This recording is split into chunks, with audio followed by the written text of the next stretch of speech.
रायगढ़ राज्य में जग्गी नाम का एक बेहद आलसी, धूर्त और एक नंबर का बदमाश व्यक्ति रहता था। जग्गी हमेशा किसी गरीब का भोजन छीन लेता तो किसी के पैसे छीन लेता।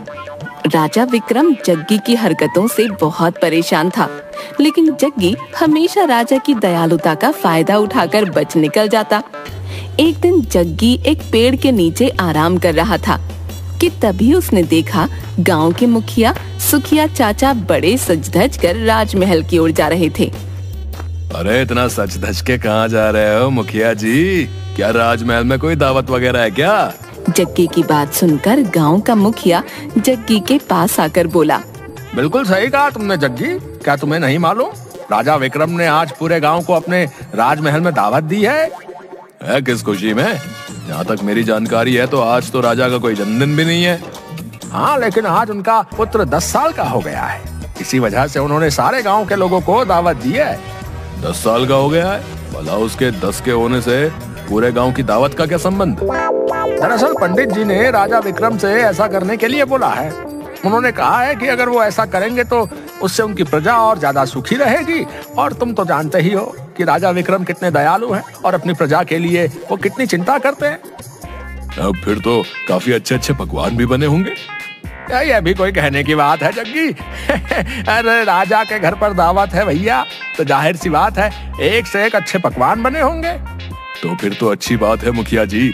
आप चलिए, मैं भी तैयार होकर कुछ ही देर में राजमहल पहुंचता हूँ। हाँ।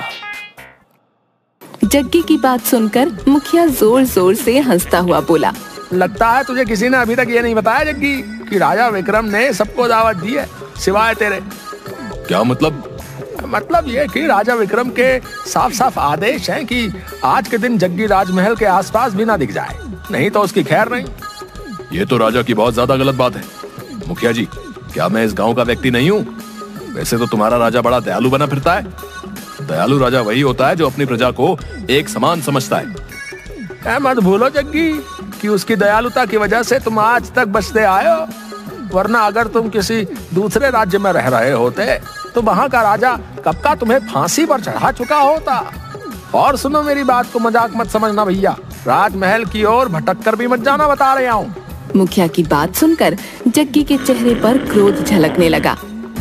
देखना मुखिया जी, जिस दिन मैं राजा बनूंगा उस दिन मैं किसी के साथ ऐसा व्यवहार नहीं करूंगा।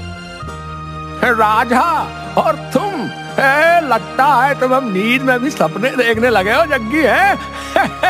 अरे तुम्हारे जैसे मक्कार और चोर कभी राजा नहीं बनते भैया। ये हसरत अपने दिल में ही रखना, अगर राजा को पता चल गया तो आजीवन तुम्हें कारागार में डाल देगा। इतना कहकर मुखिया जग्गी का मजाक उड़ाते हुए और जोर जोर से हंसते हुए वहाँ से चला गया। जग्गी गुस्से से बड़बड़ाता हुआ अपने आप से बोला, ये राजा अपने आप को समझता क्या है?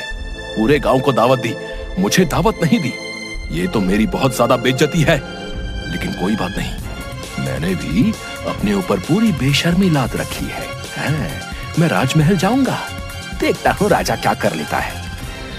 जग्गी तैयार होकर सीधे राजमहल में पहुंच गया। राजमहल में अच्छे अच्छे पकवान देखकर जग्गी के मुंह में पानी आ गया। अरे वाह, देसी घी की पूड़ियाँ भी हैं, मिठाई भी है। आहा, कितनी शानदार खुशबू आ रही है। जग्गी तुरंत उन पकवानों की ओर लपक कर उन्हें खाने लगा कि तभी राजा विक्रम की नजर जग्गी पर पड़ गई। वो गुस्से से जग्गी की ओर आकर बोले, वैसे तो मैंने मना किया था कि तुम इस राजमहल के आसपास भी भटक मत जाना, लेकिन मैं जानता हूँ कि तुम एक नंबर के बेशर्म हो। मैंने अपनी जिंदगी में बड़े बड़े बेशर्म देखे, लेकिन तेरे जैसा बेशर्म मैंने कभी नहीं देखा। जी तो चाहता है कि अभी और इसी वक्त तेरी गर्दन तेरे धड़ से अलग कर दूं, लेकिन क्या करूं, आज मेरे महल में जश्न है। अब आ ही गए हो तो पेट भर कर खाना, और चाहो तो अपने घर के लिए भी ले जाना। लेकिन याद रखना, आज मेरे राजमहल में बहुत दूर दूर से मेहमान आए हैं। गलती से भी अगर तुमने कुछ उल्टी सीधी हरकत की तो इस बार मैं तुम्हें नहीं छोड़ूंगा। ये कैसी बातें कर रहे हैं आप राजा साहब? मैं अब सुधर गया हूँ। हाँ, सुधर जाओ तो तुम्हारे लिए अच्छी ही बात है। इतना कहकर राजा विक्रम वहाँ से गुस्से से चला गया। जग्गी पकवान का मजा लेने लगा कि तभी जग्गी की नजर राजा के बेटे आदित्य पर पड़ी। जो कि एक सोने के कंगन से खेल रहा था। जग्गी के खुराफाती दिमाग में तुरंत एक योजना दौड़ने लगी और वो बड़बड़ाते हुए अपने आप से बोला, अरे वाह वाह, ये तो बहुत भारी और बड़ा कीमती सोने का कंगन लगता है। अगर मैंने इसे चुराकर बाजार में बेच दिया तो मेरा तो 10 साल के खाने का प्रबंध हो जाएगा। फिर चोरी करने की जरूरत ही नहीं। हाँ। जग्गी मुस्कुराते हुए राजा के बेटे आदित्य के पास जाकर बोला, छी छी छी छी छी छी, राजा के बेटे होकर नकली सोने के कंगन के साथ खेल रहे हो। तुम्हें तो असली सोने के कंगन के साथ खेलना चाहिए। ये असली ही सोना है, पिताजी ने मुझे दिया है। यकीन नहीं आता तो इसे छू कर देख लो। लाओ दिखाओ तो मुझे। आदित्य ने वो कंगन जग्गी के हाथ में पकड़ा दिया। अरे नहीं नहीं राजकुमार, ये नकली है। इसमें तो सोने का पानी फिरा है। अगर तुम्हें यकीन ना आए तो तुम जाकर अपने पिताजी से पूछ लो। जग्गी की बात सुनकर भोला भाला राजकुमार सोच में पड़ गया। ठीक है, मैं पिताजी से पूछ कर आता हूँ। इतना कहकर राजकुमार वहाँ से दौड़ता हुआ चला गया और जग्गी इधर उधर देखकर वहाँ से खामोशी से निकल गया। राजकुमार को खाली हाथ देख राजा विक्रम ने राजकुमार से पूछा, तुम्हारे हाथ में शाही सोने का कंगन था, वो कहाँ है बेटा? राजकुमार ने सारी बात विक्रम को बता दी। राजकुमार की बात सुनते ही राजा विक्रम समझ गया कि ये सब जग्गी की ही करामात है। राजा विक्रम गुस्से से बोला, बस बहुत हो गया। आज तो इसने हद पार कर दी। राजकुमार को बेवकूफ बनाकर सोने का कंगन चुरा कर ले गया। सैनिकों को बुलाओ। कुछ ही देर में राजा के सैनिक सर झुकाए खड़े थे। जाओ, जाकर जग्गी को पकड़ कर लेकर आओ। मुझे किसी भी हाल में जग्गी चाहिए, जिंदा या मुर्दा। राजा का आदेश पाते ही सैनिक गांव की ओर दौड़ पड़े। इधर जग्गी एक पेड़ के पास उसी कंगन को निहारे जा रहा था कि तभी गांव का एक व्यक्ति वहां पर आकर जग्गी से बोला, अरे जग्गी, इस बार तो तुमने हद पारी कर दी भैया। राजा विक्रम ने तुम्हें जिंदा या मुर्दा पकड़ने का आदेश दिया, समझे? उस व्यक्ति की बात सुनकर जग्गी पूरी तरह से घबराकर बोला, ये कैसी बातें कर रहे हो भैया? राजा विक्रम तो बहुत ज्यादा दयालु हैं। मुझे लगा कि हर बार की तरह वो मुझे इस बार भी माफ कर देंगे। अबे पागल वागल हो गया क्या तू? तूने तो इस बार राजा के घर पर ही चोरी कर ली भैया। तेरी मौत तो इस बार पक्की है भैया, ठोक के बजा के।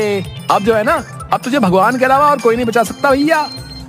मैं राजा के पैर पकड़कर माफी मांग लूंगा और ये कंगन उन्हें वापस कर दूंगा। अरे बेवकूफ है क्या? राजा इस वक्त बहुत ज्यादा गुस्से में है। अगर तू कंगन वापस लौटाने के इरादे से भी वहां चला गया ना, वो जो है तब भी तुझे जिंदा नहीं छोड़ेंगे। और तो और अगर तुझे किसी सैनिक ने देख लिया तो सैनिक ही तुझे जान से मार देंगे, समझ गया? तो अब मैं क्या करूं? मेरी सलाह मान तो तू इस राज्य से कुछ महीनों के लिए चला जा। इतना कहकर वो व्यक्ति चला गया। तभी अचानक जग्गी ने देखा कि 3 सैनिकों के घोड़े उसकी ओर दौड़े चले आ रहे थे। जग्गी घबराकर जंगल की ओर भागने लगा और एक घने जंगल के अंदर घुस गया। 3 सैनिकों में से एक सैनिक बोला, वो देखो, वो उस जंगल में गया है। चलो जंगल में जाकर उसे पकड़ते हैं। रहने दे, क्या तुझे नहीं मालूम उस जंगल में भूतों का साया है? ये वहां पर जिंदा तो गया है लेकिन कभी लौटेगा नहीं। समझ लो कि जग्गी ने उस जंगल में जाकर अपनी मौत को खुद चुन लिया है। चलो जाकर राजा को सब कुछ बता देते हैं। सैनिक वहां से चले गए। जग्गी घने जंगल में दौड़ा जा रहा था। तभी अचानक जग्गी एक पत्थर से टकरा गया और वो एक तालाब के अंदर गिर गया। इधर कुछ घंटों बाद अब राजमहल का माहौल सामान्य हो चुका था। राजा विक्रम अपने मेहमानों के साथ बातचीत करने में व्यस्त था कि तभी वहां पर एक अजीब घटना घटी। राजा विक्रम जैसा दिखने वाला दूसरा राजा विक्रम राजमहल में पहुंच गया और राजा विक्रम को देखकर गुस्से से चीखते हुए राजा विक्रम से बोला, कौन है तू बहरूपिये, और मेरे मेहमानों के साथ तू यहाँ क्या कर रहा है? राजा विक्रम की बात सुनकर वहाँ मौजूद सभी लोग दूसरे राजा विक्रम को हैरत से देखने लगे। राजा विक्रम अपने सामने अपने हूबहू हम शक्ल को देखकर हैरत में पड़ गया। बहरूपिया मैं नहीं, बहरूपिया बल्कि तू है। क्या सबूत है कि तू राजा विक्रम है? तेरे पास क्या सबूत है कि तू राजा विक्रम है? वहाँ सभी लोग ये समझ नहीं पा रहे थे कि कौन असली है और कौन नकली। मैं ही असली राजा विक्रम हूँ। मैं यहाँ पर सुबह से अपने मेहमानों के स्वागत और सत्कार में लगा हूँ। अगर तू असली राजा है तो फिर दिखा वो शाही कंगन जिसे जग्गी झूठ बोलकर मेरे बेटे से चुरा कर ले गया था। मैंने सैनिकों को जग्गी को पकड़ने के लिए भेजा था, मगर सैनिकों ने मुझे बताया कि वो उस जंगल की ओर चला गया जहां से कोई वापस नहीं आता। इस सभा में सभी लोग जानते हैं कि राजा विक्रम कभी नहीं डरता। तेरे बेटे के सोने का शाही कंगन चोरी हो गया और तू यहाँ पर बैठकर मेहमानों के साथ गप्पे लड़ा रहा है, क्योंकि तू राजा विक्रम नहीं है। इतना बोलकर हमशक्ल विक्रम वो सोने का शाही कंगन निकालकर बोला, सुंदर नगर के वासियों, ये बहरूपिया झूठ बोल रहा है। देखो मेरे पास ये मेरे बेटे का सोने का शाही कंगन है। मैं इसे उस भयानक जंगल से जग्गी को मार कर लाया हूँ। मैं कुछ देर के लिए जंगल क्या गया, इस बहरूपिये ने आकर मेरी जगह ले ली। बस बहुत हो गया। अगर ऐसी बात है तो फिर हमारे और तुम्हारे बीच युद्ध होगा। जो जीतेगा वही असली विक्रम कहलाएगा। दूसरा राजा विक्रम भी राजा से आर पार करने के मूड में था। उसने तुरंत हाँ कर दी और दोनों के बीच युद्ध होने लगा। कुछ ही देर में एक राजा विक्रम ने दूसरे राजा विक्रम को जख्मी करके जमीन पर धराशायी कर दिया। तभी वहाँ पर एक काला धुआं फैल गया और उसमें से एक चुड़ैल निकलकर जख्मी विक्रम सिंह के सामने आकर खड़ी हो गई। मैंने तुमसे कहा था बेवकूफ कि तुम देखने में भले ही विक्रम जैसे लगोगे, लेकिन आत्मा तुम्हारी ही रहेगी। बेवकूफ, राजा विक्रम असली राजा है। उसके पास युद्ध लड़ने की कला है। और जहाँ तक तुम्हारा सवाल है, तुम तो लोगों से खाना भी चोरी करके खाते हो। तुम जख्मी हो चुके हो। राजा की तलवार तुम्हारे शरीर पर पड़ चुकी है, इसलिए अब तुम अपने असली रूप में आ जाओगे। अचानक जख्मी राजा विक्रम जग्गी की शक्ल में आ गया। राजा विक्रम हैरत से चुड़ैल से बोला, ये तो जग्गी है।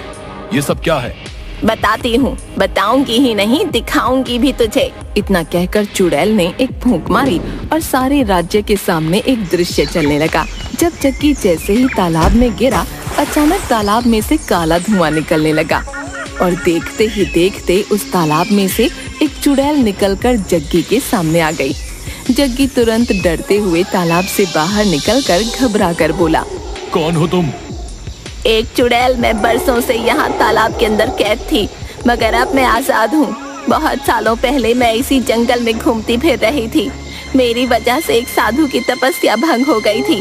उसने मुझे श्राप दे दिया और मैं इस तालाब के अंदर कैद होकर रह गई। उस दिन के बाद जब भी कोई इस तालाब के नजदीक आता तो मैं उसे मार देती। क्या तुम मुझे भी मार डालोगी? नहीं, मुझे तुम्हारी वजह से ही आजादी मिली है। मैं उस साधु के सामने बहुत रोई। आखिरकार उसे मुझ पर तरस आ गया। उसने मुझसे कहा कि जब भी कोई धूर्त व्यक्ति हाथ में सोने का कंगन लेकर अचानक इस तालाब में गिरेगा तो तुम इस तालाब से आजाद हो जाओगी। और देखो, मैं आजाद हो गई।